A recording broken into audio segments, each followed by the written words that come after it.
Hi everyone, ఈరోజు నేను దొండకాయ రోటి పచ్చడి తయారు చేయబోతున్నానండి. సో దానికోసం ఫస్ట్ స్టవ్ ఆన్ చేసుకుని బాండి పెట్టుకుని ఆయిల్ వేసుకుని పల్లి ఒక 50 గ్రామ్స్ వేపుకోవాలండి. దోరగా పల్లి వేపుకున్న తర్వాత దొండకాయలు కూడా వేపుకోవాలండి. మీకు దొండకాయ పచ్చడి ఇష్టమా? వేడి వేడి రైస్లో కాస్త నెయ్యి వేసుకుని ఈ దొండకాయ పచ్చడి ఉంది చూసారు, అది కొంచెం వేసుకుని కలుపుకుని తింటే స్వర్గం ఎక్కడో వైకుంఠంలో లేదు, మన వంటింట్లోనే ఉందనిపిస్తుందండి. అంత టేస్టీగా ఉంటుంది ఈ దొండకాయ పచ్చడి.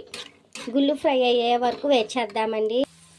చూసారా, మన పల్లీస్ చప్పట్మంటనే చిప్పటాని ఇలాగా దొండకాయ ముక్కలు కూడా వేసుకుందామండి. దొండకాయ కడిగేసుకుని శుభ్రంగా వాష్ చేసుకుని పొడి క్లాత్తో తురుసు వేసుకొని ఇలాగా చక్రాల్లా కోసుకోవాలండి. మనం కోసుకుని ఇందులోనే ఒక్క క్షణం వేగాలండి. ఒక 5 to 10 minutes వరకు పచ్చివాసన పోయే వరకు వేగాలి. వేగాక ఇందులో కొంచెం పచ్చిశనగపప్పు అండి లైట్గా వేసుకోవాలి, మళ్ళీ మనం పోపులో వేయాలి, అందుకని కొంచెం జీరా,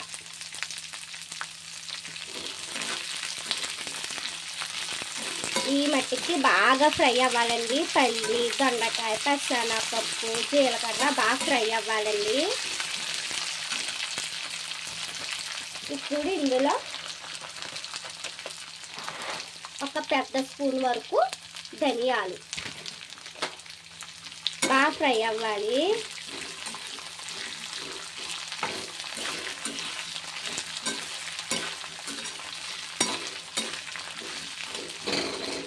దొండకాయలు మట్టికండి మన పచ్చడి కోసం కదా, పండిపోతే బాగోవు, అందుకని పచ్చిగా ఉండేవే మీరు ఎంపిక చేసుకుంటే బెటర్. పచ్చడి ఫ్రై అవనిద్దామండి ఒక 10 minutes.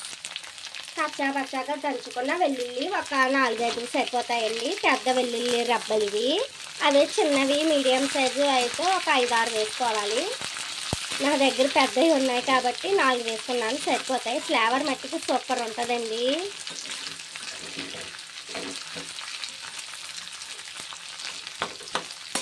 చూసారా, బాగా ఫ్రై అవ్వాలి. ధనియాలు, పచ్చిశనగపప్పు, గుళ్ళు, దొండకాయ, ధనియాలు అన్నీ బాగా ఫ్రై అవ్వాలండి. ప్రతి ఇంగ్రీడియంట్ అలా దోరగా ఫ్రై అయితేనే ఈ పచ్చడికి అంత టేస్ట్ వస్తుంది.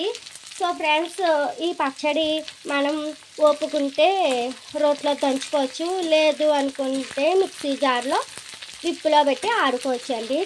చాలా బాగుంటుంది. మా ఫ్యామిలీకి అయితే దొండకాయ పచ్చడి చాలా ఇష్టపడి తింటారండి. ఒక పూటలో ఖాళీ అయిపోద్ది మాకు బౌల్ పచ్చడి కూడా ఒక హాఫ్ డేలో ఖాళీ అయిపోద్ది. అంత టేస్టీగా ఉంటుందండి మనకి.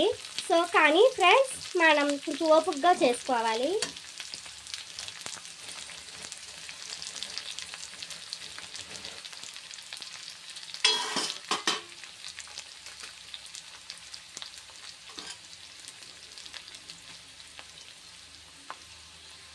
ఇప్పుడు ఇందులోనే చిటికెడు మెంతులు అవి వేసుకుని బాగా ఫ్రై చేసుకోవాలండి. మనం మెంతులు ఎప్పుడు మనం పచ్చళ్ళు చేసుకున్నా మెంతులు ఒక్క చిటికెడు వేసుకుంటే ఆ సువాసన, టేస్ట్ వేరే లెవెల్, నెక్స్ట్ లెవెల్ ఉంటుందండి.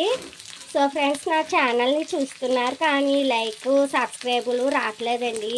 మాలాంటి వాళ్ళని, సన్నపాటి వాళ్ళని కొంచెం సబ్స్క్రైబు, లైక్లు చేస్తే మీ పేరు చెప్పుకుని మాకు కూడా కొంచెం మోటివేషన్ అందుద్దండి మీ లైక్, సబ్స్క్రైబ్ వల్ల. ప్లీజ్ ఫ్రెండ్స్, సబ్స్క్రైబ్, లైక్లు చెయ్యండి మన వెంకట దుర్గా యూట్యూబ్ ఛానల్. ఉంటాను ఫ్రెండ్స్. చూసారు కదా ఫ్రెండ్స్, ఇలా ఫ్రై అవుతున్న దాంట్లో గ్రీన్ చిల్లీ ఒక 100 గ్రామ్స్ వరకు తీసుకున్నాను. ఇవి కారం కొంచెం తక్కువ ఉంటాయండి, అందుకనే నేను ఒక 100 గ్రామ్స్ వరకు తీసుకున్నాను.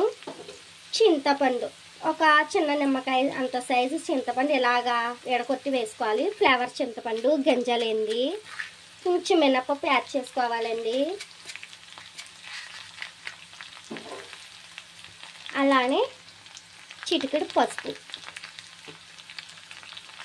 ఫ్రెండ్స్ ఇవన్నీ బాగా ఫ్రై అవ్వాలి, ఒక్క నిమిషం. సో ఫ్రెండ్స్ దీంట్లోనే మనం సరిపడా సాల్ట్ వేసుకోవాలండి.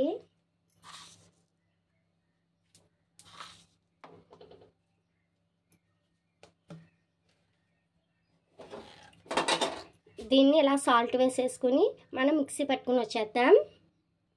ఇంకోండి ఈ మిశ్రమంలోనే ఒక 4-5 చిన్ని స్మాల్ సైజ్ ఉల్లిపాయలు ఉంటాయి కదండి, అవి తొక్క తీసేసుకుని బొడ్డు అవి ముచ్చిగా కోసుకుని ఇలాగా పెట్టేసుకోవాలండి. ఈ చట్నీ 3 వంతులు నలిగాక లైట్గా బ్లెండ్ చేసుకుని ఈ ఆనియన్స్ పీసెస్ ఇందులో వేసుకుని బ్లెండ్ చేసుకోవాలి మనం మిక్సీ పట్టుకున్నాం. సో ఫ్రెండ్స్ ఇలాగైతే మనం మిక్సీ పట్టుకున్నాం, ఎలాగైతే వస్తుంది. ఇప్పుడు ఈ పచ్చడికి తాలింపు వేద్దామండి. దాన్ని పెట్టేసుకుని స్టవ్ ఆన్ చేసుకుని హై ఫ్లేమ్లో పెట్టుకోవాలండి మంట. ఆయిల్ వేసేసుకుని, ఇదైతే ఫ్రీడమ్ ఆయిల్ అండి.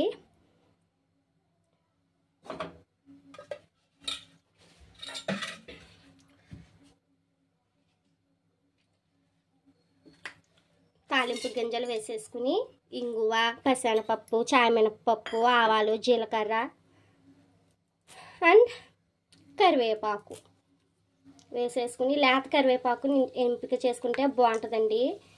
దొరికితే లేత కరివేపాకు వేసుకోండి. నేను మా చెట్టుది కోసి వేస్తున్నాను, చూసారా.